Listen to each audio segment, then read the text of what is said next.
Uy, ¿a quién tenemos aquí? ¿Qué pasa, mi querido, mi estimado? Hola, ¿qué tal? Un abrazo, Juan. ¿Cómo andas? ¿Cómo andas? Bien, bien. Ahorita me entré a YouTube y vi que estabas en vivo y dije, vamos a ver si podemos ahí tener un pequeño diálogo. Claro, sí. Esto es tu tema per se, ¿verdad?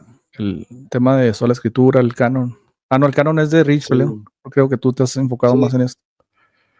más en la sola escritura. Sí, es el tema que más me dio complicaciones antes de hacerme católico y es con el que más tuve que batallar. Sí, ¿cómo viste? ¿Tú viste el debate del sacerdote con Pacheco?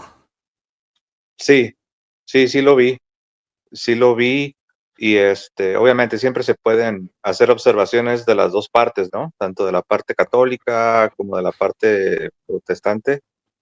Eh, pero para mí el principal problema de Edgar Pacheco es la tesis. Yo veo un problema fuerte en la tesis que él intentó defender. En la exposición del sacerdote, siendo objetivo, ¿va? Siendo objetivo, ¿cómo la viste? Si realmente atacó lo que se cree como sola escritura o piensas tú que por ahí levantó algo que no se cree en cuanto a sola escritura? Sí, yo creo que como fue su primer debate, al menos así públicamente, estoy seguro que hubo cosas que de repente no atacó, hubo detalles que seguramente él mismo a posteriori seguramente habrá pensado, y tuve que haber dicho esto, tuve que haber dicho aquello otro, no enfaticé lo suficiente, estoy seguro. Eh, Creo que tuvo muy buenos puntos, pero tal vez pudo haberse enfocado más en la premisa. Si quieres, te digo a qué me refiero con que veo un problema en la premisa de Pacheco. Claro. Y creo que ahí es donde tal vez el pater pudo haberse enfocado más. Eh, Pacheco dice, la escritura, al ser inspirada por Dios, es infalible, está libre de errores. Por lo tanto, es es lo único que está libre de error. Y no podemos basarnos en ninguna otra autoridad, porque todo lo demás no está libre de errores. Okay. Entonces, el problema de esa premisa es que decir que la escritura es lo único que es inspirado por Dios y que por lo tanto lo único libre de error, ahí está el problema. Porque si Pacheco hubiera dicho, la palabra de Dios es infalible y lo único que está libre de error, por lo tanto es lo único en lo que debemos confiar. El católico puede contestar, amén. El católico puede decir que sí, porque la palabra de Dios es más extensiva que la escritura. La palabra de Dios no solo es lo escrito, sino también lo oral comunicado por Jesucristo y por los apóstoles. Entonces la palabra de Dios no solo es lo escrito, la palabra de Dios incluye también lo oral, que fueron pues 3 años de predicación pública de Cristo y varias décadas de predicación apostólica y todo era oral.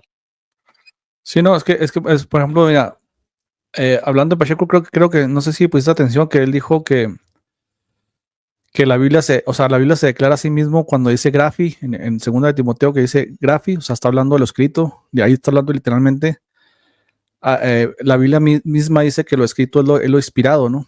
Entonces Pacheco está usando un principio filosófico al decir que si Dios es veraz, obviamente si Dios es veraz, si Dios ha exhalado esa escritura, obviamente pues es lo que la misma Biblia se declara a sí misma como infalible, como inspirada, ¿sí me explico?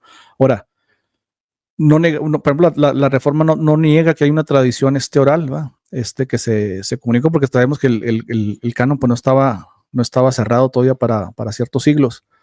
Entonces reconoce que hay una tradición, una comunicación oral, pero lo que está diciendo Pacheco ahí, o lo que está diciendo el sacerdote, es que no se debe confundir el método, o sea, el decir que quedó plasmado en las escrituras, no se limita al hecho de que lo que comunicaron los apóstoles oralmente haya sido inspirado por Dios, ¿verdad? Entonces aquí el punto de inflexión entre nosotros y ustedes es que nosotros no vemos la tradición más allá de las escrituras. O sea, te podemos dar una concesión, por ejemplo, al decir, sí, o sea, se comunicó de manera oral, no estaba escrito en la palabra.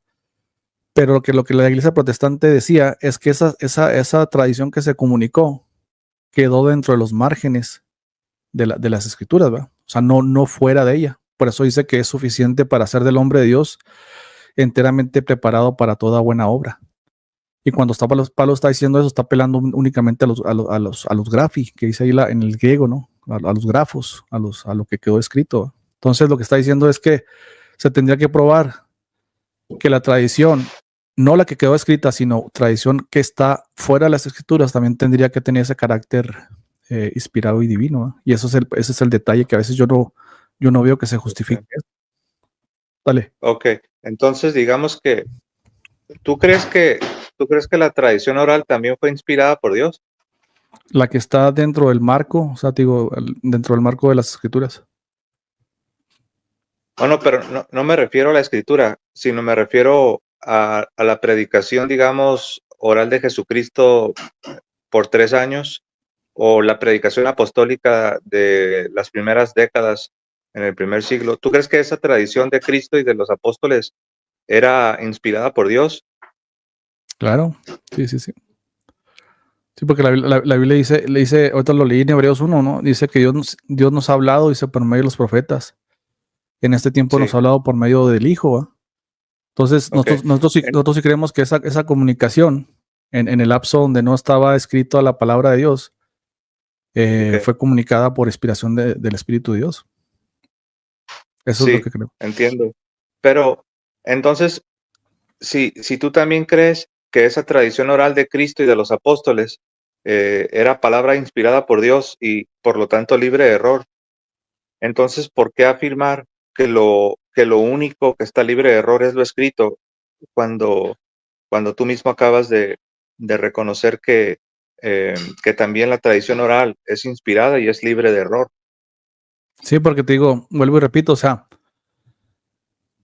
reconocemos la inspiración oral o la tradición oral dentro de un marco y una época. O sea, dentro de la época donde todavía no quedaba plasmada en las escrituras, ¿verdad?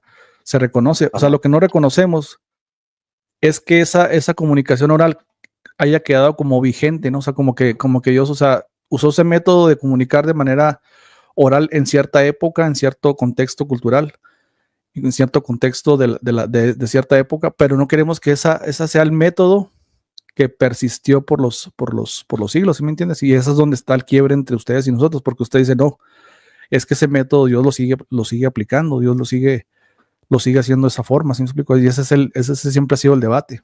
Ahí es donde se centra el debate, si esa ¿cómo se dice? Comunicación de la palabra inspiración sigue siendo todavía de esa forma, o si ya cesó la forma en la que Dios comunica eso o correspondió a una época, ¿sí me entiendes? Entonces, por ejemplo, ¿tú cómo comprobarías que eso no solamente quedó en una época y sigue vigente? O sea, ¿cómo sigue vigente la forma en la que Dios sigue comunicando revelación a través de la manera oral y no escrita? No sé si me voy a explicar. Muy bien. Sí.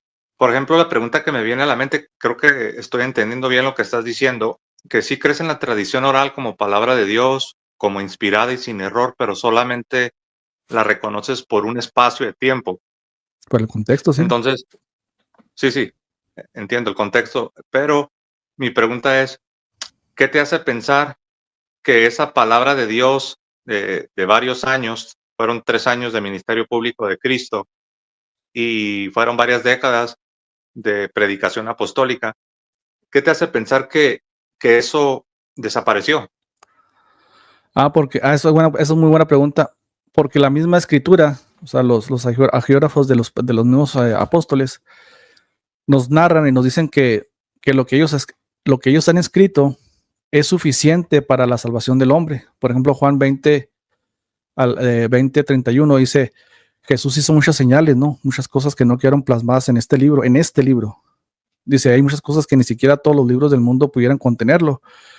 Pero después dice un contraste, dice, pero dice lo que se ha escrito, y ahí se apela a la escritura, ¿verdad? Dice, lo que se ha escrito, te lo voy a citar textual, dice, pero estas se han escrito, dice, para que creáis que Jesús es el Cristo, el Hijo de Dios, dice, y para que creyendo tengáis vida en su nombre, ¿no? Hay unas traducciones que dice, para que tengáis vida eterna. Entonces, segunda de Timoteo también es un pasaje muy discutido. Pablo dice que la escritura es inspirada por Dios, pero dice, para que el hombre de Dios sea enteramente preparado para toda buena obra. Entonces, Okay. si la Biblia te está diciendo que lo que está escrito, te lo está diciendo literalmente, es suficiente para que tú tengas la vida eterna, para que el hombre de Dios Okay. sea preparado para toda buena obra. No dice, le falta algo como que le añadas algo oral para que pueda ser perfeccionado, para que el hombre pueda ser completo. O sea, está diciendo que así misma la escritura es perfecta y suficiente para que el hombre de Dios sea salvo, Okay. sea santificado o sea, está hablando prácticamente de una suficiencia, ¿verdad? No está diciendo que le falta algo Okay. para que pueda ser. Yo haría dos observaciones. La primera observación que quiero hacer es que ese pasaje del Evangelio de San Juan que citaste no dice que únicamente lo escrito es suficiente para la salvación. Ahí dice, estas cosas se han escrito para que creáis en el Hijo de Dios y para que creyendo tengáis bien su nombre, pero no dice que sea lo único.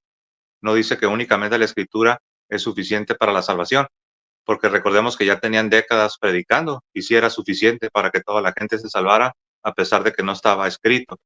Y la segunda observación que quiero hacer es sobre este pasaje de 2 Timoteo capítulo 3 que citaste, donde dice que para que el hombre de Dios sea perfecto, y tú dices que nada más, no hay otra cosa que se diga esto, ¿no? Que, que es para que el hombre de Dios sea perfecto, pero resulta que sí. Si vas a la carta a los Efesios, al capítulo 4, a partir del verso 11, se dice que el magisterio precisamente tiene la función de perfeccionar a los santos. O sea que es la palabra de Dios, claro, si tú me dijeras, pero si crees que la palabra de Dios es inspirada para que el hombre de Dios sea perfecto, para que sea perfeccionado, sí, sí lo creo, pero la palabra de Dios no en el vacío, la palabra de Dios siendo ministrada por el mismo magisterio instituido por Cristo. Y si tú me dices, pero ¿de dónde sacas esto? Está en la carta a los Efesios, capítulo 4, verso 11, donde dice que Jesucristo mismo aún nos constituyó apóstoles, profetas, evangelistas, pastores y maestros, a fin de que el hombre de Dios sea perfecto, para santificar a los santos, hasta que lleguemos a la estatura del varón perfecto. Entonces ahí nosotros vemos que trabajan juntos. Tienes la escritura inspirada por Dios, que es para perfeccionar, pero también tienes al magisterio, que también ahí dice que es para perfeccionar a los santos. Ok, déjame, sí entendí lo que estás comunicando, ¿no? Pero mira, veo ciertos errores. Por ejemplo, tú dices que en Juan 20:30 no se dice que, ¿cómo dijiste? Que no era lo único, ¿no?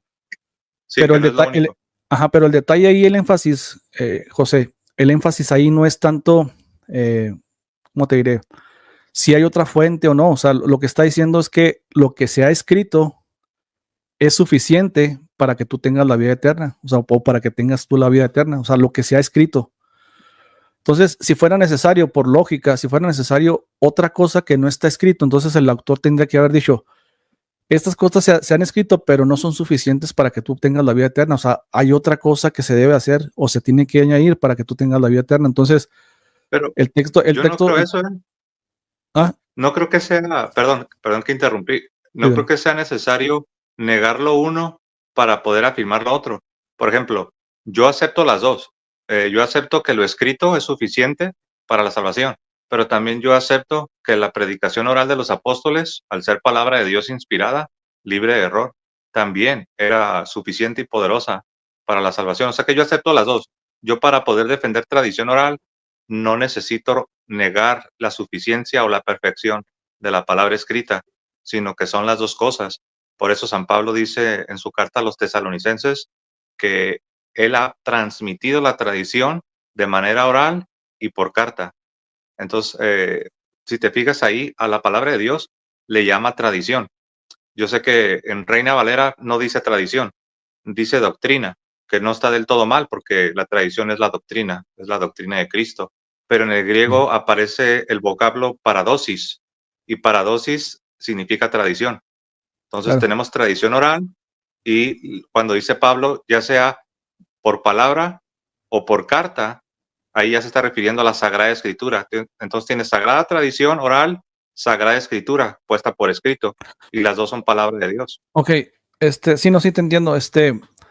Por ejemplo, digo, la reforma no niega la tradición. O sea, cuando se habla ahí, por ejemplo, de tradición, lo entendemos que está dentro de lo que comunicaron, ¿no? O sea, lo del evangelio, eh, toda la metanarrativa del desarrollo que se va dando, el cumplimiento de las profecías, etcétera. Pero, por ejemplo, ¿cuál sería tu límite o tu justificación epistémica para decir, bueno, este es el límite hasta donde llega la tradición oral y este ya es un exceso de la tradición oral? Porque si hablamos de oral, lo oral puede ser maleable, ¿no? O sea, lo oral puede estar expuesto a la corrupción, a diferencia de lo escrito, porque lo escrito, si bien tú sabes que aún lo escrito está expuesto a lo maleable, es decir, a los copistas ellos hacían una mala traducción, una palabra o algo, y a eso se le llama variantes Sí, textuales, ¿verdad? Ahora fíjate, si en lo sí. escrito, que es un método más seguro de preservar algo, de preservar un depósito, un conocimiento, ahora tú, por Ahí ejemplo, yo tú estoy en como, desacuerdo, Juan, perdón que interrumpí. Solo para hacerte saber, en esto que dijiste, que lo escrito es el método más seguro para preservar algo sin error, ahí estoy en desacuerdo. Yo creo que tanto lo escrito como lo oral, en un sentido ordinario, refiriéndome a un escrito humano o a una comunicación oral humana, las dos son corruptibles. La vía escrita y la vía oral, las dos por su naturaleza son corruptibles. Ahora, en cuanto a la palabra de Dios, yo creo que la vía oral y la vía escrita, las dos por ser palabra de Dios, son incorruptibles. sí, mira, pero por cuestiones lógicas, ¿no? Y pues cuestiones físicas, sabemos que es más fácil preservar un conocimiento, un dato acerca de un conocimiento, válgame la redundancia, a través de lo escrito. ¿Por qué? Porque el oral, y tú haz la prueba, por ejemplo, tú que eres mexicano, aquí cuando jugamos de niños al teléfono descompuesto, ¿va? Que tú comunicas a la persona algo de manera oral, cuando son 10 niños, el mensaje llega todo torcido, llega descompuesto, ¿no? Entonces, por cuestiones lógicas, yo creo que esto nadie lo podría en tela de juicio, ¿no? Es más fácil preservar algo de manera escrito que de manera oral. Entonces yo te pregunto, por ejemplo, dándote la concesión de que hay una vigencia de la comunicación de Dios a través del oral, por ejemplo, cómo podrías tú comprobar que esa transmisión oral pues que es correcta y es veraz, ¿verdad? O sea, ¿cómo se comprueba? Si no tienes, por ejemplo, cómo Sí, cotejarlo, ¿no? La Biblia sí tienes cómo cotejarla porque puedes ir a papiros, puedes ir a códices, puedes ir a las variantes y tú puedes cotejarlo de esa manera, pero ¿cómo cotejas tú lo oral, lo transmitido de manera por boca? No te queda nada más que decir, lo acepto nada más podría ser una falacia de petición de principio, no porque la iglesia sí lo dice, pero ¿cómo lo cotejas? La conciencia de Plasencia, ¿cómo queda, válgame la redundancia, cómo queda consciente de que esta transmisión oral no ha sido maleada, que sí, no ha sido expuesta a la entiendo. corrupción? Ajá, dale. Sí, bueno, primero decirte que desde el punto de vista humano tienes razón. Si solamente se tratase de escritos humanos, de palabra de hombres, sí, yo puedo entender que no podemos pensar que ya sea lo escrito o menos lo oral, está libre de corrupción. Si se tratara de escritos humanos, yo pondría en tela de juicio la infalibilidad tanto de lo escrito como de lo oral. Pero como no estamos hablando de palabra de hombres, sino de palabra de Dios, y estamos hablando de que Dios prometió que, su, que su evangelio iba a permanecer infalible para todas las generaciones, yo creo que su evangelio se comunica tanto de manera oral como de manera escrita, infalible, libre de errores. Por eso yo creo en la inspiración no solo de la Biblia, sino también creo en la inspiración de la tradición oral, como bien tú ya lo aceptaste, aunque tú lo limitas solo al tiempo apostólico, y yo propongo que no se limita solo al tiempo apostólico, sino esto continúa porque es parte de la palabra de Dios y es parte del Evangelio. Ahora, sobre el ejemplo que dabas del teléfono descompuesto, sí, pero recordemos que esa dinámica del teléfono descompuesto, pues solamente la podemos aplicar a la comunicación de, pues, la palabra de hombres, pero no estamos lidiando con palabra de hombres, estamos lidiando con la palabra de Dios y con la promesa de Jesucristo. Él prometió que Él iba a estar con la iglesia. Y estar con la iglesia no significa solo espiritualmente en el corazón. Estar con la iglesia significa para mantener el evangelio, para mantener Claro. la sana doctrina, ¿verdad? Ok, entonces, a donde sí quería llegar es que tú me preguntas, ¿cómo puedes corroborar que la tradición también está libre de error? Es que de hecho, para mí la mejor prueba de que la tradición está libre de error, Juan, es la misma escritura. La misma escritura es la prueba más grande de que la tradición es incorruptible, porque nosotros sabemos que, vamos a hablar en números redondos, la mayoría del Nuevo Testamento, la grandísima mayoría del Nuevo Testamento, comenzó a existir en números redondos como de 2 a 3 décadas después de que ya se había predicado el Evangelio por todas partes. Entonces, uno puede decir, ¿cómo va a tener corrupciones la tradición oral si por décadas se estuvo predicando únicamente de boca, de palabra? Entonces, yo creo que si tú reconoces que la tradición oral está libre de corrupciones durante las primeras décadas, la pregunta que yo te haría es, ¿por qué si crees que la tradición oral se puede preservar libre de corrupciones durante las primeras décadas, pero ya no crees que después de esas primeras Mm, décadas se puede continuar Muy buena pregunta. igual libre de corrupción? Ujú. Muy buena pregunta. Y la misma Biblia, eso se encuentra en las mismas páginas de la Biblia, ¿no? O sea, por ejemplo, cuando tú dices que los apóstoles y Jesucristo comunicaron el depósito de la fe, ¿no? Y bien tocaste la palabra evangelio, ¿va? Porque el evangelio está completo, ¿va? Cuando hablamos de evangelio, hablamos de la noticia de la salvación, ¿no? Que ese es el énfasis principal del evangelio, ¿va? La salvación del hombre. Entonces, cuando la Biblia misma se define a sí misma que todo lo que está escrito es suficiente para hacer del hombre salvo o para que él obtenga la vida eterna, pues la misma Biblia está diciendo que lo que está escrito es suficiente para eso. Y tú dijiste, pues yo estoy de acuerdo Pero con eso, ¿dónde ¿no? dice Ahora, eso?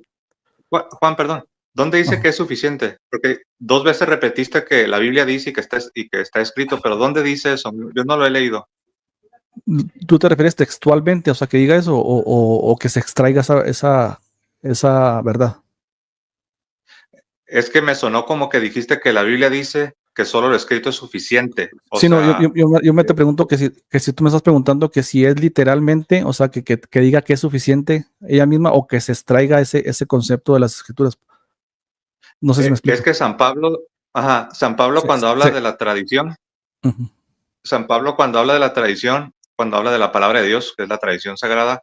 dice que eso puede ser ya sea por palabra o por carta. Sí, sí, sí. Sí, pero te vuelvo y repito, o sea, nosotros lo vemos dentro del marco del evangelio, ¿no? Del tema de la salvación. Claro, yo también. Yo, Ahora, por yo ejemplo, también tú, lo veo tú, dentro. tú- tú ahorita Ujú. me dijiste que lo escrito era suficiente para hacer del hombre de Dios enteramente preparado para toda buena obra.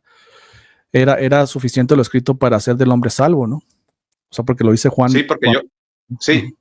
sí, sí, y lo sigo creyendo. O sea, yo creo que la palabra de Dios, ya sea escrita o de manera oral, tiene las características, tiene el poder para santificarnos, para perfeccionarnos, para salvarnos. Lo Ok, que yo, lo que yo rechazo es decir que únicamente lo escrito, porque cuando yo voy a las páginas de la Biblia, en las mismas páginas de la Biblia me apunta también a la palabra de Dios oral. Por eso Pablo dice ya sea por palabra o por carta.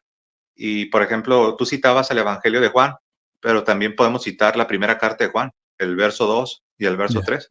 En la primera carta de Juan dice lo que hemos visto, lo que hemos oído, eso les hemos anunciado y se los hemos anunciado para que tengáis comunión. Y dice, y vuestra comunión verdaderamente es con el Padre y con el Hijo. Entonces Sí, ahí mira, vemos que se habla de una unión con Dios, una unión con Cristo, solamente comunicando de manera oral lo que ellos vieron y lo ya. que ellos escucharon. Sí, mira, te voy a responder ahí, porque no terminé de responderte la pregunta que me habías hecho y como que caminamos y no te respondí la pregunta. Mira, por ejemplo, la Biblia, te digo, aparte de que dice, y tú lo reconociste, que tiene esa suficiencia para hacer del hombre de Dios perfecto y salvo, en las páginas, hablando de lo que es escrito. Ahora, Ujú. por ejemplo, yo pienso y yo razono de esta forma, ese es un juicio personal.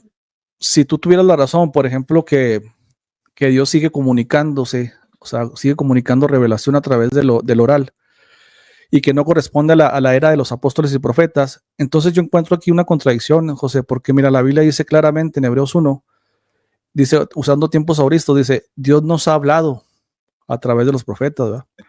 Dice, en este Sí, tiempo nos ha hablado, ¿no? Dice, nos sigue hablando. Entonces, esos claro. pasajes, en los tiempos auristos, te hablan prácticamente cómo fue la forma en la que Dios habló, y el tiempo auristo Pasado, te está diciendo pasado, pretérito. simplemente nos Sí, habla yo por estoy de medio acuerdo. de.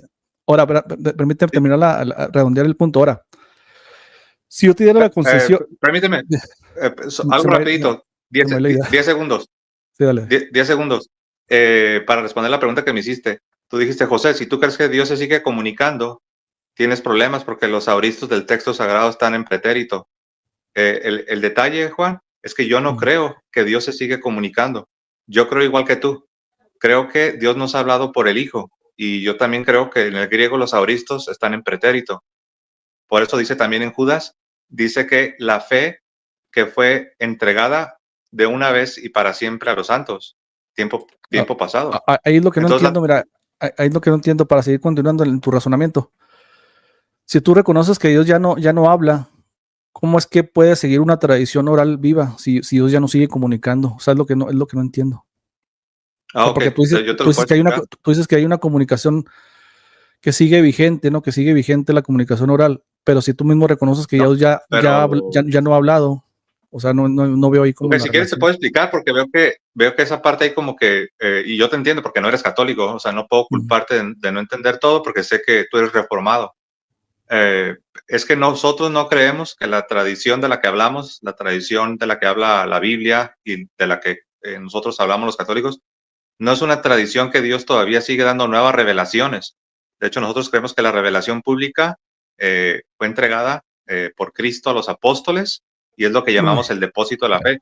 O sea, ya entendí, ya no entendí, ya creemos. entendí, ya entendí eso. Ajá. Sí, es que, Entonces, ese depósito, eso es lo que no me hacía ruido, o sea, porque el diálogo inició diciendo que yo decía que correspondía a una época, ¿no? O sea, la comunicación oral no, sí, correspondía a la época de los apóstoles y Jesucristo.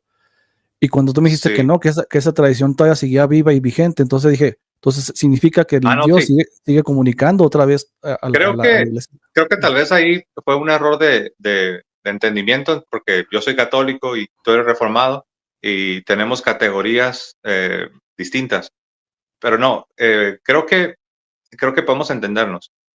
El depósito de la fe, que vino de manera oral y eventualmente queda escrito parte de este depósito de la fe, eso ya fue entregado una vez para siempre a los santos, como dice Judas, que Ujú. de hecho es de mis pasajes favoritos. Es Judas, creo que el verso 3 dice que contendamos ardientemente por la fe que fue entregada una vez para siempre a los santos. Entonces, por eso tú manejabas lo que dice la introducción del el tratado a los hebreos, donde dice que nos ha hablado por el Hijo, y ahí es tiempo Y pasado. los profetas, ¿no? Sí, y los profetas. Entonces, ese depósito ya está entregado. Pero lo que yo dije es Entonces, que, José, déjale claro aquí la audiencia, porque está preguntando.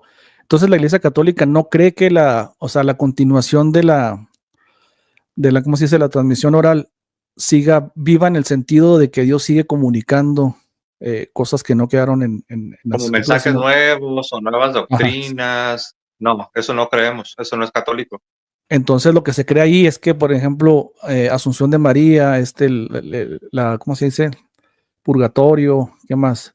Sí, Misa sacrificial, la la intercesión Inmaculada de los santos, Concepción, la Perpetua Inmaculada, la Virginidad. Asunción, todo eso ya quedó, ¿cómo te puedo decir? Revelado en la era apostólica, pero ya no es algo que se dio como una información nueva que Dios añadió a la iglesia siglos posteriores.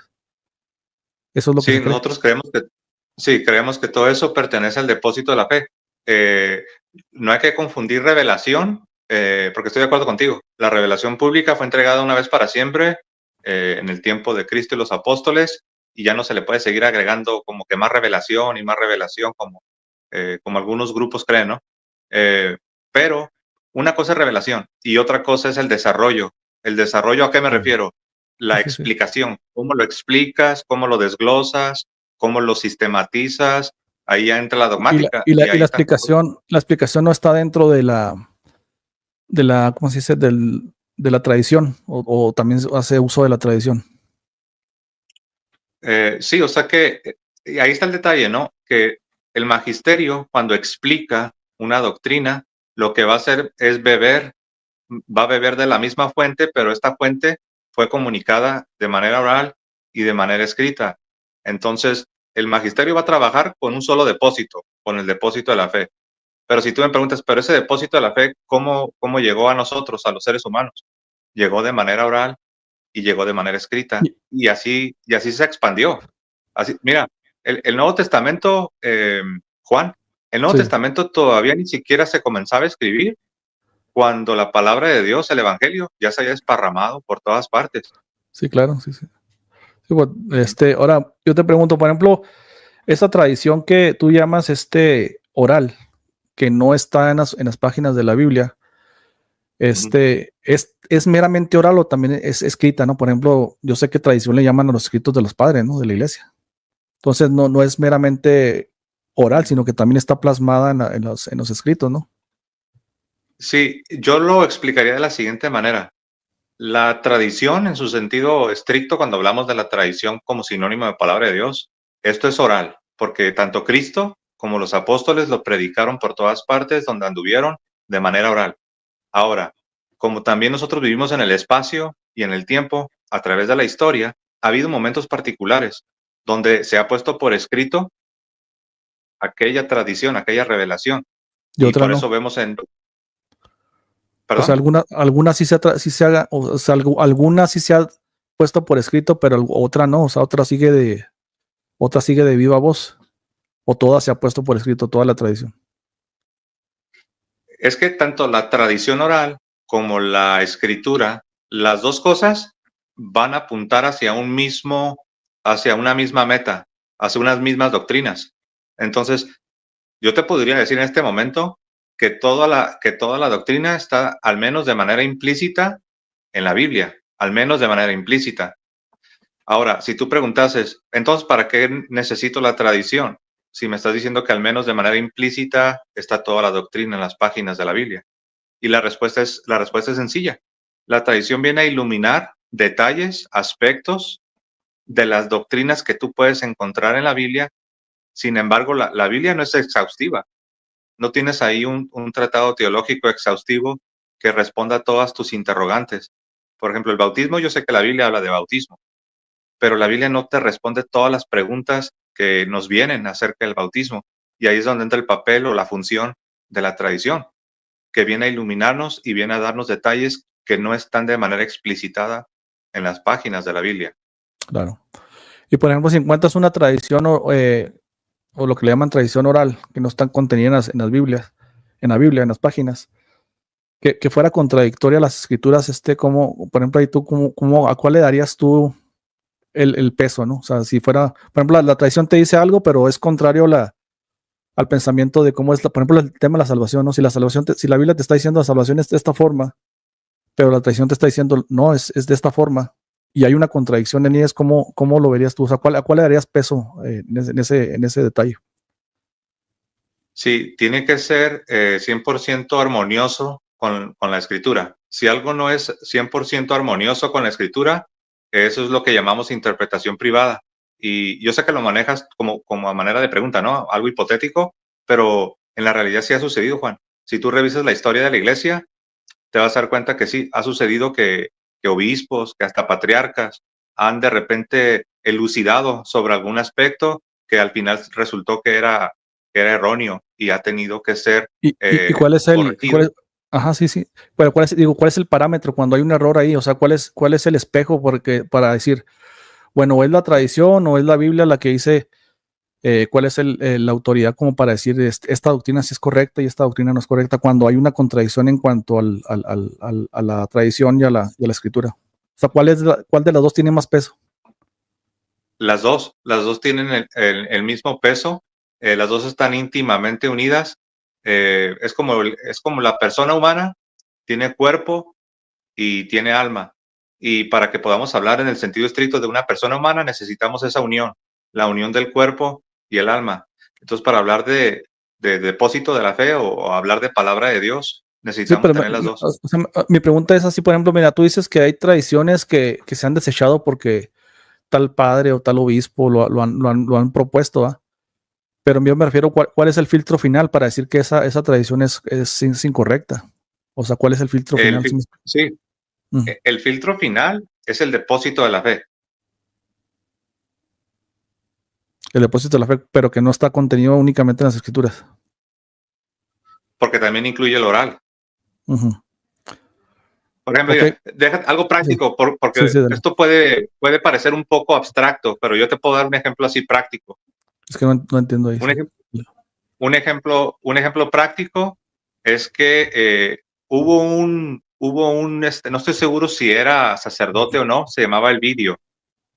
Elvidio, allá por a principios del siglo V, él llegó a predicar que la Virgen no había permanecido perpetuamente virgen, sino que después de dar a luz ya no fue virgen. Entonces, varios comenzaron a refutarlo, pero el más famoso fue Jerónimo, fue San Jerónimo, el de la Vulgata, ¿no? Y San Jerónimo lo refutó. Ahora, si tú preguntases, ¿qué usó San Jerónimo para refutarlo? Usó las dos cosas. Usó la escritura y usó la tradición para refutar el vídeo. O sea, y fue tan clara la refutación que le hizo que después de eso ya no hubo nadie más que siguiera con esa idea de que la Virgen no había sido perpetuamente virgen. Entonces, se usan las dos cosas. Si tú me preguntas, José, cuando refutaron a Arrio, ¿qué usaron? ¿Pura escritura? ¿Fue como que una guerra de escritura contra escritura? ¿O echaron mano de la tradición que había sido implantada en las iglesias? Y la respuesta es sí, también echaron mano de la tradición que había sido recibida por las iglesias. Sí, porque la tradición pues todavía no tenía definido así a ciencia cierta, no tenía definido lo que era la unión hipostática ni la Trinidad, ¿no? Por eso fue un desarrollo que se fue dando pues con el Sí. tiempo, ¿no? No es así como que O por ejemplo, ya tiene una tradición, ya esa tradición ya definía todo acerca de quién era Cristo, sus naturalezas, etcétera, sino que ese fue un sí. desarrollo más bien. Mira, Juan, por ejemplo, imagina que tú eres un ministro del siglo I, eres un ministro todavía en el tiempo apostólico. Ahora imagina que entra a tu congregación un judaizante y el judaizante, con su exégesis de la escritura, intenta enseñar pues eh, sus interpretaciones, que aparte de creer en Cristo, pues te debes circuncidar y someterte a los preceptos de la ley mosaica. Entonces, tú lo que vas a hacer para refutarle, tú vas a echar mano de las dos cosas. Tú vas a echar mano de la escritura y tú vas a echar mano de lo transmitido por los apóstoles de manera oral. Y Para así es como tú lo vas a refutar. la circuncisión. Sí, es un ejemplo, ¿no? O sea, Ok. puede ser, tú imagínate cualquier otra herejía. Entonces tú echarías mano de las dos cosas, de la escritura y echarías mano de lo transmitido de manera oral por los apóstoles y lo refutarías. De hecho, yo lo manejé como algo hipotético, pero en la realidad sí sucedió. Lo vemos nosotros en el Nuevo Testamento y vemos que en el libro de los Hechos, capítulo 15, quedó reflejado cómo se refutó a los judaizantes. ¿Se usó la escritura? Sí, se usó la escritura, pero también se usó la tradición oral. Ujú. Sí, sí, sí. Es que mira, yo te estoy ¿Sabes, preguntando Juan? así Perdón que, para entender tu pensamiento. perdón, Juan, Ujú. perdón que te interrumpa. Lo que pasa es que hace como 10 minutos me vinieron a hablar y les dije que me Ah, ok. esperaran Sí, sí, no. y ya tengo que salir, me están esperando. Claro, sí, Pero sí. me encantó este diálogo, que estuvimos los dos muy a disposición de escucharnos el uno al otro.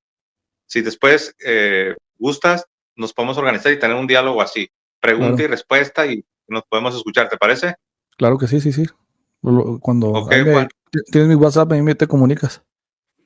Claro que sí, te mando un fuerte abrazo hasta Mm. México, que Dios te bendiga, Juan.